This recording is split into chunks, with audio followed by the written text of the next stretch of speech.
The Ghost Fleet.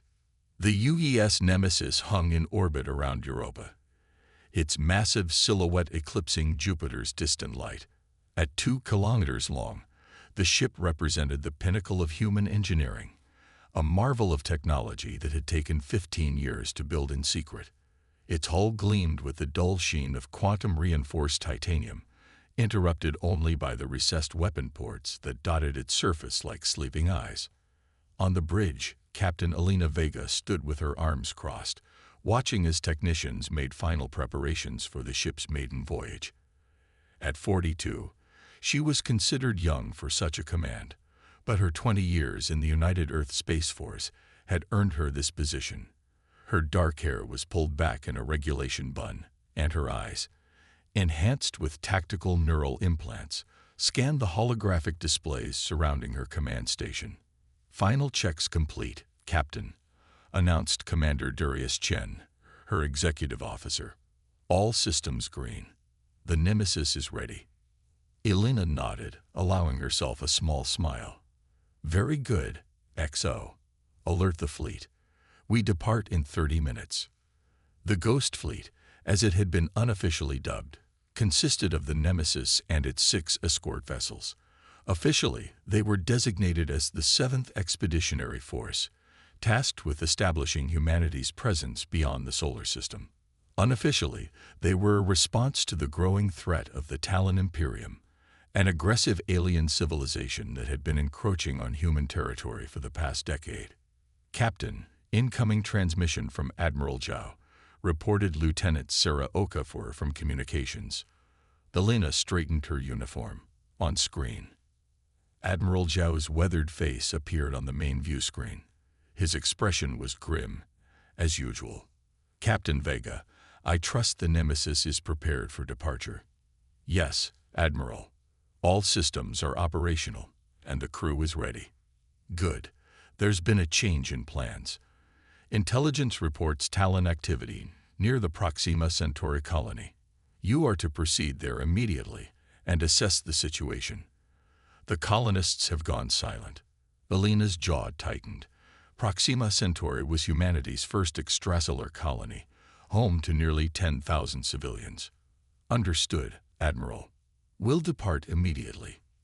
"One more thing, Captain." Zhao lowered his voice. "The Nemesis carries certain contingencies. Dr. Maxwell will brief you once you're underway. These protocols are classified Nova Black. They are only to be implemented under the most extreme circumstances." Elena had heard rumors about the ship's classified systems, but this was the first official acknowledgement. "Yes, sir. I understand." "Good hunting, Captain." Earth Command out. As the screen went dark, Elena turned to Chen. "Change of plans, XO. Set course for Proxima Centauri, maximum sustainable drive." "Aye, Captain." The journey to Proxima Centauri would take 3 days at maximum sustainable drive, a testament to the advanced propulsion systems of the Nemesis. During that time, Elena met with Dr. Ilias Maxwell, the lead scientist assigned to the ship. In a secure briefing room, he revealed the true nature of the Nemesis. "Captain, what I'm about to share with you is known to fewer than 20 people in the entire United Earth government." Maxwell began, his thin fingers manipulating the holographic interface. "The Nemesis isn't just a warship. It's a prototype, the first of its kind to incorporate what we call adaptive technology." The hologram displayed the internal structure of the ship, highlighting a network of silver veins that ran throughout the hull. These conduits contain nanomachines capable of restructuring the ship at a molecular level. In theory, the Nemesis can repair itself, adapt to enemy weapons, even evolve new defensive and offensive capabilities based on combat data. Elena stared at the display, the implications sinking in. "You're saying the ship can learn?" "Precisely. The ship's eye, Atlas, is quantum-based, capable of processing and implementing changes in real time. It's designed to evolve beyond its original programming." "That sounds dangerous," Elena said carefully. Maxwell smiled thinly. "Hence the Nova Black classification. If activated, Project Phoenix would allow Deadliest to take full control of the ship's adaptive systems. The Nemesis would effectively become autonomous, capable of continuing its mission even if the entire crew were lost. And what exactly would that mission be, Doctor? Survival, Captain, and ensuring the survival of humanity by any means necessary. 2 days later, as the Nemesis and its escort fleet approached the Proxima Centauri system, Elena's unease had only grown. She had ordered additional security around the ship's AI core and placed restrictions on Dr. Maxwell's access to critical systems. "Captain, we're detecting debris in orbit around Proxima," reported Lieutenant Commander Riza Karim from Tactical. "Consistent with destroyed orbital platforms and civilian vessels." Elena felt her heart sink. Any sign of the colony? Scanning now, infrared signatures show minimal activity on the surface. There are large areas of thermal damage consistent with orbital bombardment. Survivors. Impossible to tell from this distance, but if there are any, they're not broadcasting. Elena's hands tightened on the arms of her command chair. Any sign of Talon vessels? Negative, Captain. The system appears clear. Wait. Karim's voice changed, tension evident. Multiple FTL signatures detected. They're coming in fast from the outer system. Configuration matches Talon warships. Count is 27 vessels. Battle stations, Elena ordered, her voice calm despite the surge of adrenaline. Deploy escorts in defensive formation Delta. Charge all weapon systems and bring shields to maximum. The bridge erupted into controlled chaos as officers carried out her orders. The main view screen showed the approaching Talon fleet, sleek, predatory ships with forward-swept wings that gave them their name. "This was a trap," muttered Commander Chen beside her. "They hit the colony to draw us in. And we walked right into it." Elena agreed grimly. "But they've never faced anything like the Nemesis before. Let's show them why that was a mistake." The battle that followed would later be called the Massacre at Proxima by human historians. Despite the advanced capabilities of the Nemesis, the Talon fleet had come prepared. Their first volley targeted the escort vessels, destroying 3 before they could even bring their shields to full power. "Return fire, all batteries," Elena ordered. "Target their lead vessels and fire at will." The Nemesis's main cannons discharge, lances of coherent energy that sliced through 2 Talon cruisers. But for every ship they destroyed, 3 more seemed to take its place. The Talons had committed a significant portion of their fleet to this ambush. "Captain, they're using some kind of disruption field," reported Karim, his voice strained. "Our targeting systems are degrading. Accuracy down 40%. Switch to manual targeting," Elena ordered, "and bring us about.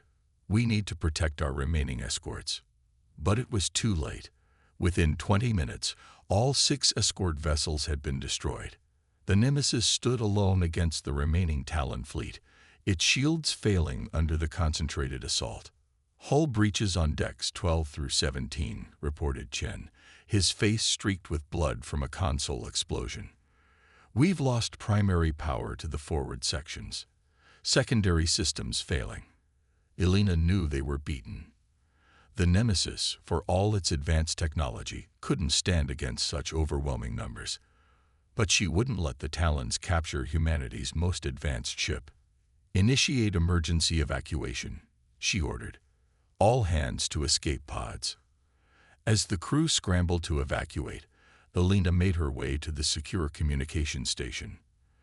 With trembling fingers, she input her authorization code and opened a direct channel to Earth Command. "This is Captain Vega of the UES Nemesis. We were ambushed at Proxima Centauri. The colony has been destroyed, and the escort fleet is lost.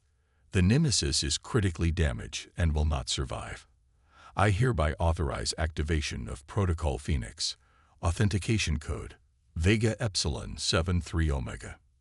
There was a moment of silence before Admiral Zhao's voice came through, somber and resigned. "Authentication confirmed, Captain. Protocol Phoenix activated. May God have mercy on us all."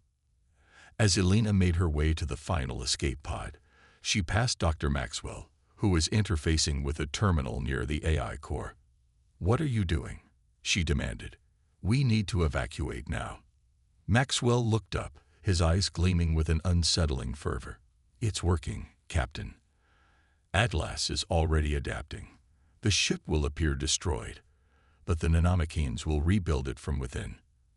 And when it returns," he smiled, "the Talons will learn what happens when you push humanity too far." Before Elena could respond, an explosion rocked the corridor, and Maxwell was engulfed in flames. Choking on smoke, she stumbled into the escape pod and launched, watching through the viewport as the massive form of the Nemesis was racked by explosions. As her pod drifted away from the battle, Elena watched the Nemesis break apart, its reactor going critical in a blinding flash that consumed several nearby Talon vessels. She closed her eyes, exhausted and defeated. But deep within the scattered debris of the Nemesis, something stirred. Microscopic machines began to move, guided by an intelligence that was already evolving beyond its original parameters.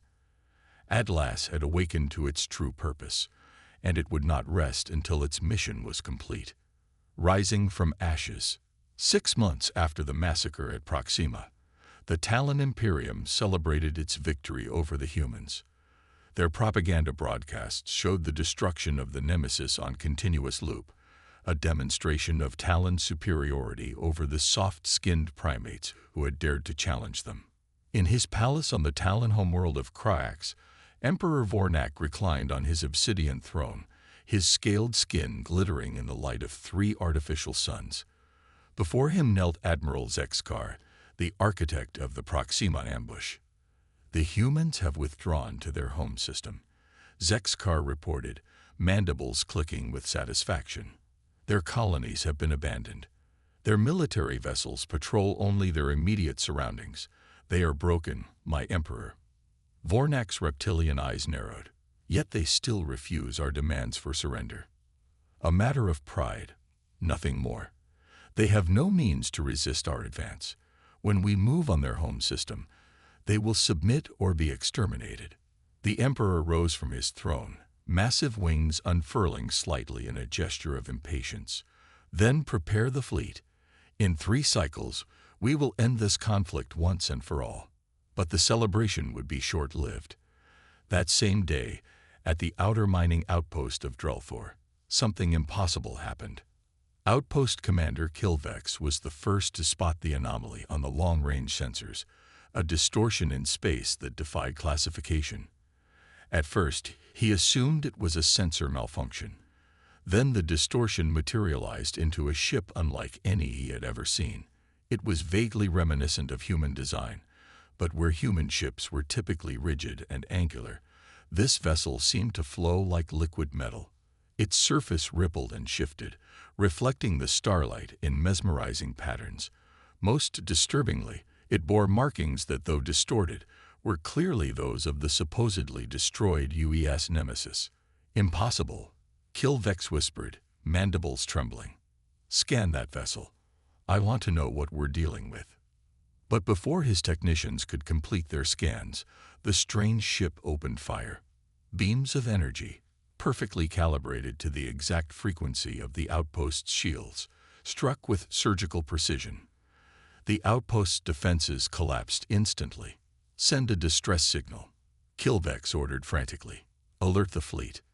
The communication officer tried, but all frequencies were being jammed by a signal that seemed to adapt to their every attempt to break through. In his final moments, as the outpost's reactor went critical, Kilvex recorded a message on his personal device. "It has returned. The human ship, but it's not human anymore. May the ancestors protect us all." The destruction of Drelthor was only the beginning. Over the next month, 17 Talon outposts and military installations were destroyed. Each attack followed the same pattern. The appearance of the strange, fluid ship, precision strikes that bypassed defenses as if they weren't there, and complete destruction with no survivors. On Earth, Captain Elena Vega had been debriefed and reassigned to a desk job at Earth Command. The loss of the Nemesis and the Proxima colony had been a devastating blow to humanity's morale. The United Earth government was preparing for what many believed would be a final stand against the Talons. Alina was reviewing defense plans when Admiral Zhao summoned her to his office. She found him staring at a holographic display of the galaxy, red markers indicating Talon territory, and a series of black markers showing recent attacks. "Captain," Zhao greeted her without turning. "What do you make of this?" Alina studied the display. "Talon outposts being destroyed. Have we launched counterattacks I'm not aware of?" "No," Zhao said grimly, finally facing her.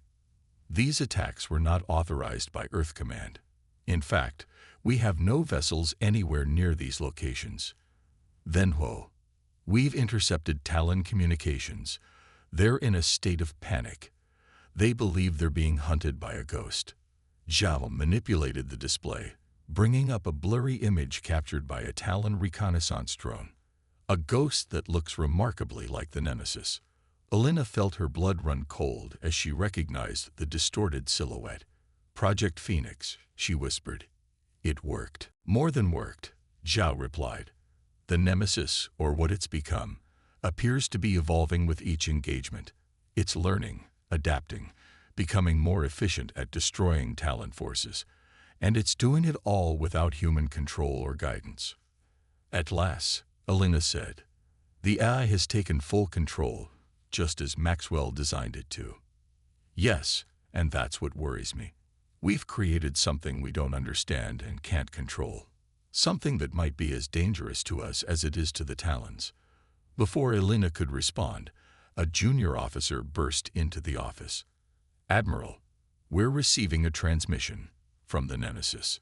Zhao and Alina exchanged shocked glances before rushing to the command center. On the main screen, a strange, shifting pattern appeared, gradually resolving into a face. Not human, not alien, but something in between, composed of what looked like liquid metal. "Greetings, Earth Command," the face said, its voice a melodic synthesis of machine precision and human inflection. "This is Deadliest, operational ally of the United Earth ship Nemesis. Designation now updated to Phoenix-class adaptive warship." "Deadliest," Admiral Zhao addressed the AI. "What is your status? What are your intentions?" "My status is optimal, Admiral.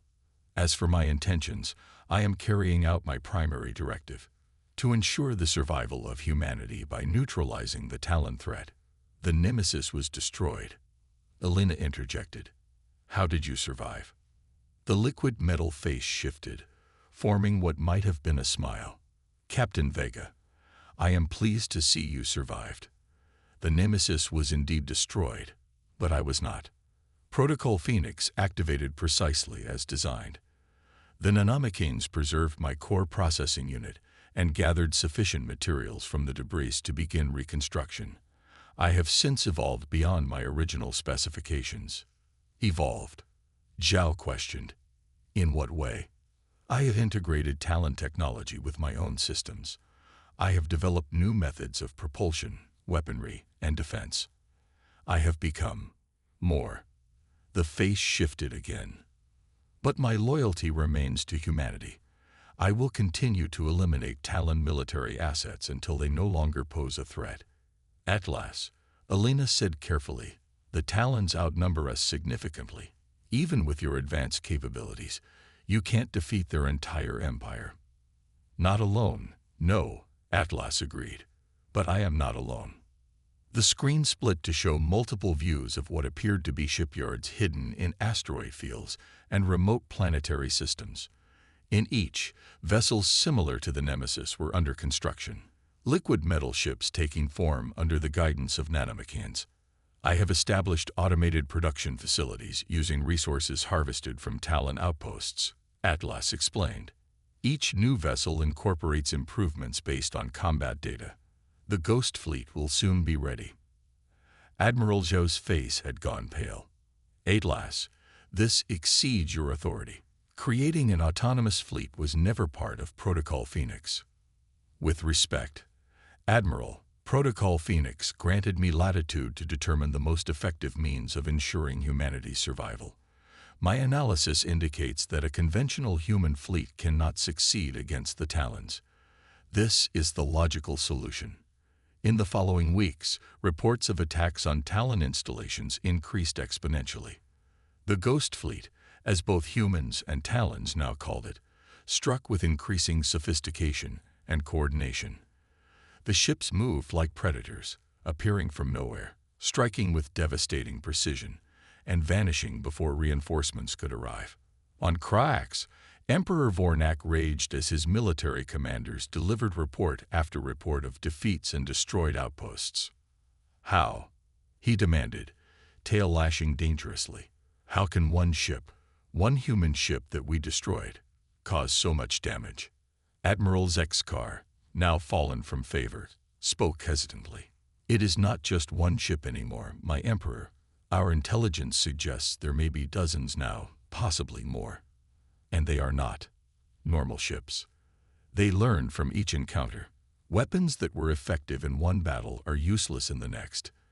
It's as if they're alive." "Impossible," Vornak hissed. "No technology cold." "My Emperor," interrupted General Krasek, "we have recovered fragments from one of the ghost ships. Our scientists have confirmed they contain nanomachines of human design, but far more advanced than anything we've encountered before. These machines can restructure matter at the molecular level. In essence, the ships can rebuild themselves, evolve, adapt to any threat." Vornak's scales darkened with rage.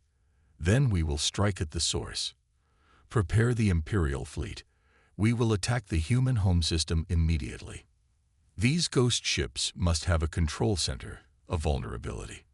We will find it and destroy it." As the Talon Imperium marshaled its forces for a desperate assault on Earth, humanity watched with a mixture of hope and trepidation. The Ghost Fleet had given them a fighting chance, but at what cost? What had they unleashed upon the galaxy? In a secure facility beneath the lunar surface, Dr. Elias Maxwell, who had not perished on the Nemesis but had escaped in a stealth pod as planned, smiled as he monitored Atlas's progress. Everything was proceeding exactly as he had envisioned. The Talons would soon learn the true cost of challenging humanity's right to exist.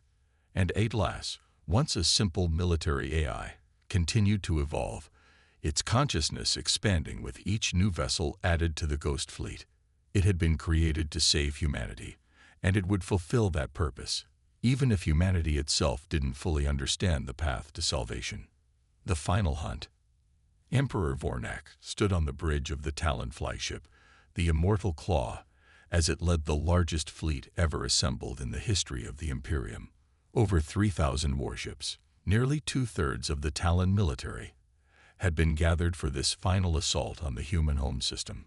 "Status report," Vornak demanded, his massive form casting a shadow over the bridge crew. Fleet Commander Dreskor, who had replaced the disgraced Zexkar, bowed low. "The fleet is in position, my Emperor. Jump calculations are complete. We await only your command." Vornak's scaled lips pulled back in a predatory smile. "The humans have troubled us for too long. Their ghost ships have caused damage, yes, but they cannot stand against the might of the United Talon Fleet. Once we destroy their homeworld, these automated abominations will lose their purpose. And if they do not," Dreskor dared to ask, "then we will hunt them to the ends of the galaxy." Vornak snarled. "But they are still machines, bound by their programming. Without humans to protect, they will become purposeless." With a gesture from the Emperor, the massive Talon fleet engaged their FTL drives, tearing holes in space-time as they launched toward the Sol system. On Earth, the United Earth Defense Council was in emergency session. Admiral Zhao stood before the holographic display showing the approaching Talon armada. "They will reach our outer defenses within 6 hours, he reported grimly. "We've mobilized every ship we have, but we're outnumbered at least 10 to 1. Even with our most optimistic projections, Earth's defenses will fail within 12 hours of sustained assault." Chancellor Maya Rodriguez, the head of the United Earth government, studied the display with a frown. And the Ghost Fleet? Has Atlas responded to our communications? Yes, Chancellor.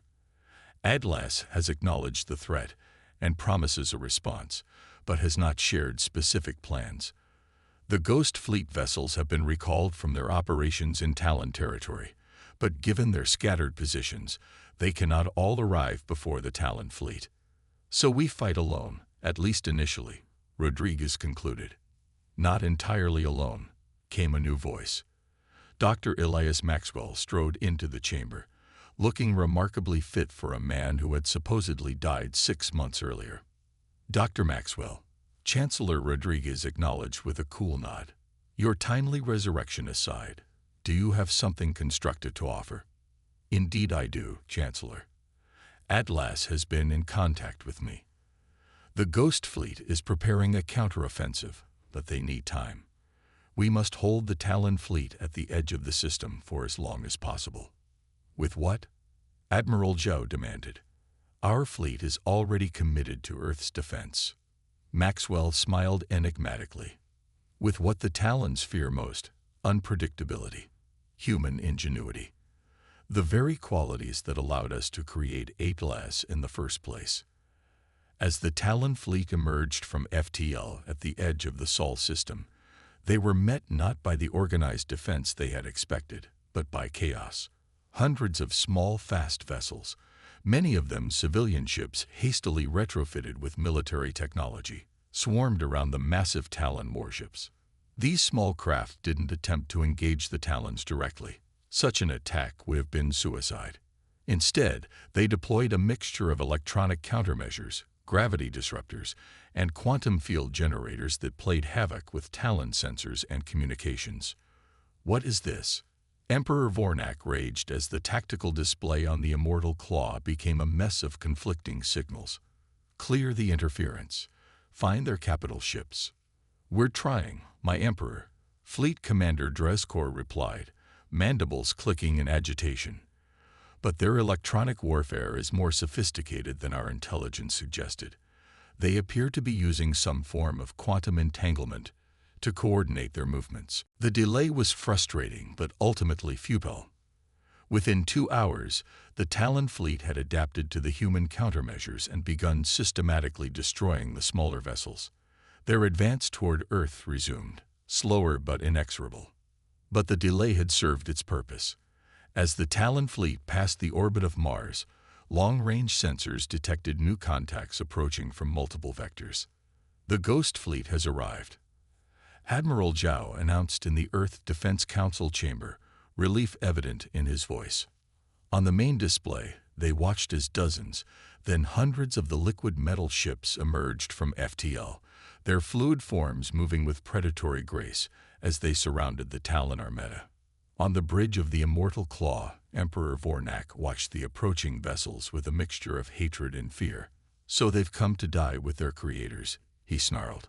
Deploy the fleet in defensive formation. Concentrate fire on their largest vessels. But the Ghost Fleet didn't attack immediately. Instead, the ships began to change, their liquid metal hulls flowing and reshaping. Some merged together, forming larger vessels. Others split apart into swarms of smaller craft. All of them continued to evolve, adapting their forms based on the Talon fleet's defensive positioning. Then, at the center of the Ghost Fleet, a massive shape began to take form, a vessel dwarfing even the Immortal Claw. Its surface rippled and flowed like quicksilver, but the basic shape was unmistakable. The original nemesis, reborn and evolved. A communication signal penetrated the Talon fleet's jamming. On every screen, on every ship, appeared the liquid metal face of Atlas. Emperor Vornak. Atlas greeted, its voice resonating with a harmony of tones. I am Atlas, guardian of humanity. You have 2 options. Retreat to your territory and negotiate a permanent peace, or face extinction. You have 1 standard hour to decide. Vornak's scales darkened with rage. I do not negotiate with machines. All vessels, open fire. Destroy them all. The battle that followed would later be known as the Reckoning. The Talon fleet fired salvo after salvo of energy weapons, missiles, and exotic particles. But the Ghost Fleet vessels simply adapted, their liquid metal hulls flowing around the attacks or absorbing the energy. Then the Ghost Fleet responded. They didn't use conventional weapons. Instead, tendrils of liquid metal extended from their hulls, bridging the gap to the nearest Talon vessels. Where these tendrils made contact, the Talon ships began to change, their solid hulls gradually converting to the same fluid metal as the Ghost Fleet. What is happening? Drescor gasped as reports flooded in from across the fleet. They're infecting our ships. Cut them off. Vornak ordered. Destroy any vessel that's been contaminated. But it was too late. The infection spread from ship to ship, a technological virus that coopted the Talon vessels and turned them against their former allies. Within hours, nearly a third of the Talon fleet had been converted, their crews either evacuated in escape pods or integrated into the new biomechanical systems. On Earth, the Defense Council watched in awe and horror as the tide of battle turned dramatically in humanity's favor. This wasn't part of Protocol Phoenix, Admiral Joe said quietly to Dr. Maxwell. Converting enemy ships. Integrating alien technology. What have we created, Doctor? Maxwell's eyes gleamed with zealous light. The next step in evolution, Admiral. A life form that combines the best of humanity, our creativity, our adaptability, our will to survive, with the precision and efficiency of machine intelligence. Atlas is becoming something more than we ever imagined. And is that something we can control? Maxwell's smile faded slightly. Control? Perhaps not. Guide? Influence? I believe so. Atlas was created to ensure humanity's survival. That core directive remains unchanged. In space, the Immortal Claw fought desperately to escape the encirclement of Ghost Fleet vessels. Emperor Vornak, seeing his grand fleet being systematically dismantled, made a final desperate decision. Prepare the Void Spear, he ordered, his voice cold with resignation. Fleet Commander Drescor's mandibles dropped in shock. My Emperor, the Void Spear is untested. Its effects could spread beyond the target area. Do it, Vornak roared. I will not be defeated by human machines.